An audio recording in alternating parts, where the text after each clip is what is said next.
Most artists spend years struggling with their artwork, not realizing that these three skills make all the difference. And the crazy part? Professional artists all know this, but no one ever tells beginners. So if you feel stuck in your art journey, this is the video you need. I'm going to break down the three fundamental skills that separate amateur art from professional level work. And by the end of this video, you'll know exactly how to use them in your own paintings. Let's get started.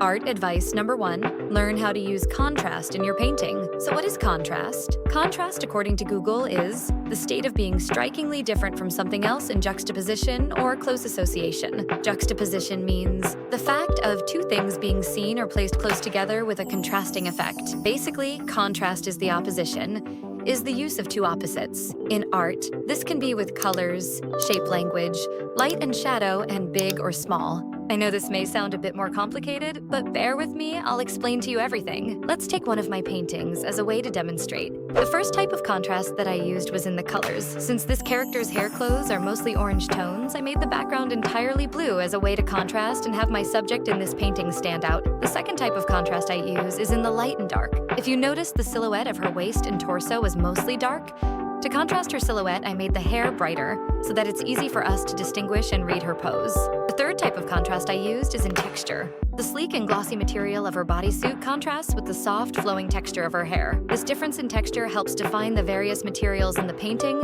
and makes the character's design feel more dynamic. The fourth type of contrast I used is in shape. The sharp, angular elements of her armor and weapon contrast with the organic, fluid curves of her hair and body. This contrast creates a visual balance, ensuring that the hard edges don't overpower the softer forms, but instead work together to create a striking composition. The fifth type of contrast I used is in detail. The intricate designs on her outfit, weapon, and accessories contrast with the smoother, less detailed background. This contrast directs attention to the focal point, her character, while keeping the background less distracting and more atmospheric. Let's take this Wops piece as an example. First, we notice that the background is lighter than the subjects of the painting. In contrast, we have the dragon, the character, and the bridge she's standing on being way darker so that your eyes lean on the subject of the painting directly is a subtle way of indicating that this is what you should look at. Now imagine if I changed the color of the temples in the background and made them as dark as the dragon. You see, it becomes very hard for us to read what's happening. Since all the elements are convoluted with each other, we can barely separated the main subject from the background. This kind of mistake is what I see a lot of new beginner artists make. Contrast can also be used for storytelling. I'm sorry, to make you relive some hard memories with these scenes, but we won't deny that Arcane is a gold gem when it comes to studying these art concepts like compositions, color, and contrast. In this scene, we have Jinx, which the background behind her is in totally dark. Her silhouette is the same, but she has a rim light as a way to discern her from the dark background and to make her stand out against it. The magical part is that the light is coming from Echo's side. In contrast, his silhouette is dark as a way to indicate that he's engulfed in Jinx's darkness, or he's ready to jump in it. His side of the background is lighter than that of Jinx. This is enough to tell us who's the hero/villain is. This is one powerful way of using contrast as storytelling. The best way to practice this concept is through thumbnail sketches to make it easier for you to map out the light shadow and the contrast before you start your painting. You can even make multiple variation and choose the best one that suits what you're going for, so your painting can utilize this concept more efficiently. Advice number 2, learning how the background and the elements of your painting affect each other. I think as a beginner, this kind of concept really slips over your head, and I totally understand. But if you want to become an actual master, you need to learn how the background and the subject of your painting affect each other. And what's better than learning through examples? One of the most important things to understand as an artist is that your background and your character are not separated, and each element of your painting affects each other. Let's take these paintings of the amazing artist guides, for example. And don't worry, I'll leave each artist I mention their socials below. In the first painting, we have a more greenish background. Even if the background is simple, you can see how all the colors reflect the greenish tone of the background. The skin as well has these tone. The ambient light on her cheek also reflects that same color that it's in the background. The jacket, and you also see how strong the green tones are in the hat as well.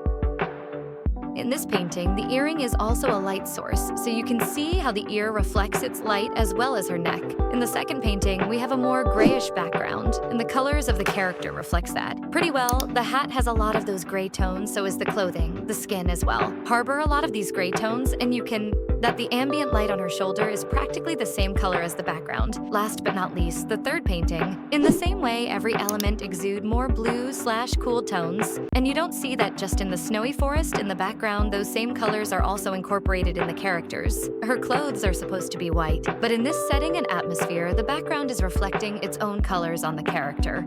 Even on her skin on the face, the ambient lighting is very cool toned. The mistake that a lot of beginner artists make is separating each element on its own. For example, the color of the skin doesn't always have to be orange or beige. Sometimes it's blue, red, yellow, greenish, pink, depending on the background and the atmosphere. You need to learn how to color according to that. I might in the future make a tutorial on color and how to choose and paint your characters accordingly. So don't forget to subscribe if you don't want to miss out on more content like this. The third advice I want to talk about is learning how to simplify. I know it sounds funny saying like that, but the most flagrant difference between pro artists and beginners is the observation skill, the way they perceive and analyze visual information. We can explain art by saying that learning how to be an artist is absorbing a strong visual library by studying references or other artists, and using this visual library as your point of reference to express your vision on a canvas. Painting and drawing is mostly a visual skill. The more you progress, the more your observation gets refined.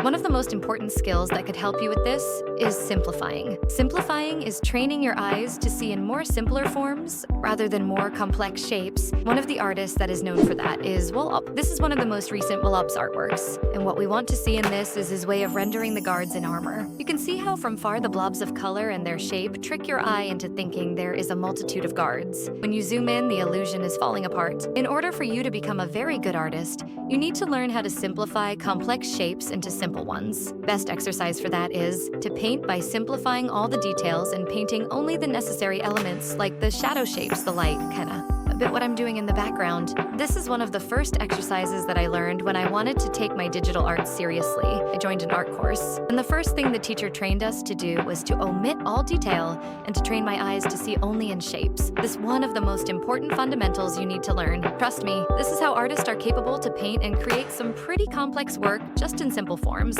Kinda like how Wallop does it. When you first start painting, you shouldn't start all the way putting down the complex shapes. If you're painting a face, start by first putting down that big visual shapes, then as you go, as you refine and add more details, this is one of the best exercise. Even if you're studying from a reference, try to squint and see only the details that matter, the big shapes, then as you go, you can add more and more of that complex details. Anyways, hope this was helpful, and in my next video, I'm gonna try to replicate 3 of Wallop's painting and spill all the secrets about his painting style. So don't forget to subscribe so you don't miss out on that. If you found these advices helpful, don't forget to like and share this with other fellow artists. Bye-bye! See you in the next video.